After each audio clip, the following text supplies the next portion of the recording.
Flutter saat ini masih jadi pilihan utama untuk pengembangan aplikasi mobile, ataupun bahkan multiplatform. Kabar baiknya, ada satu teknologi yang sangat menarik dan inovatif buat mobile developer natif Android dan iOS, terutama dev Android. Sekarang sudah ada yang namanya Kotlin Multiplatform.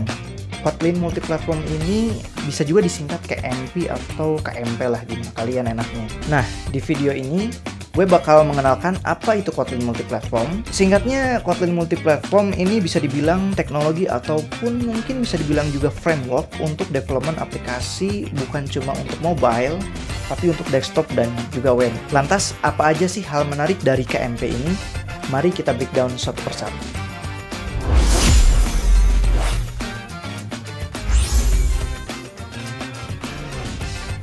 Hal pertama yang paling menarik adalah fleksibilitasnya. Kita bisa menentukan scope apa aja yang mau kita share.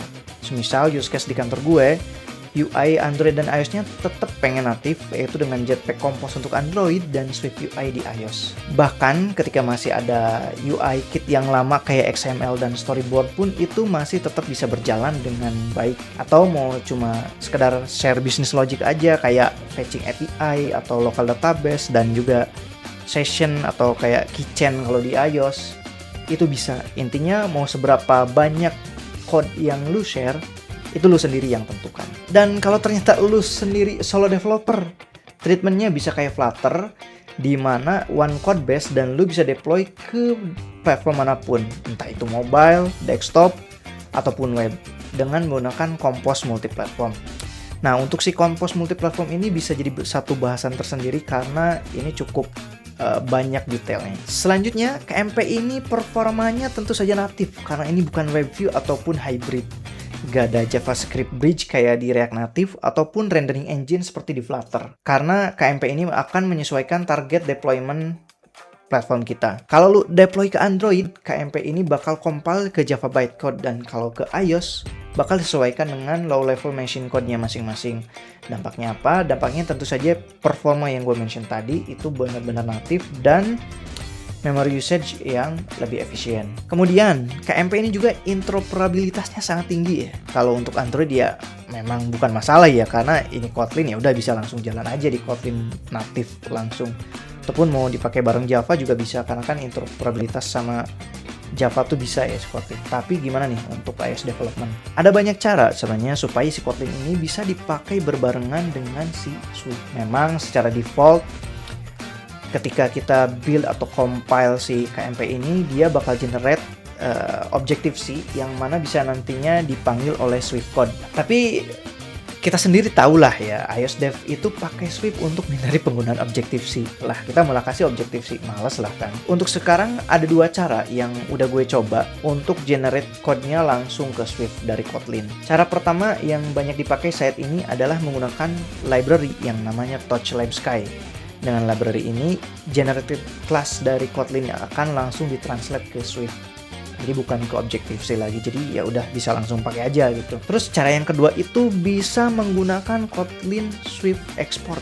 Tapi sayangnya cara yang kedua ini tuh masih alpha stage karena ini fitur dari Kotlin-nya sendiri dan baru tersedia di Kotlin version 2.2.0 atau lebih baru lah. Karena ini alpha stage, jadi gue sangat tidak merekomendasikan untuk menggunakan Kotlin to Swift Export ini. Hal menarik lainnya dari KMP ini adalah karena dapat support langsung dari JetBrains dan Google.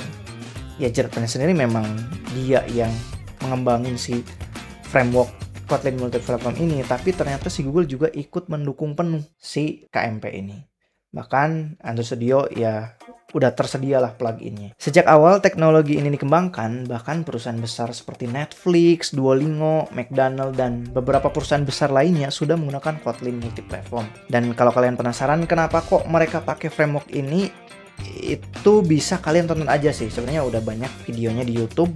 Semisal dari Duolingo waktu itu ngejelasin kenapa mereka pakai KMP. Nah, dari beberapa keuntungan yang bisa kita dapat tadi dari penggunaan KMP, menurut kalian gimana nih? Apa masih ragukah dengan teknologi ini?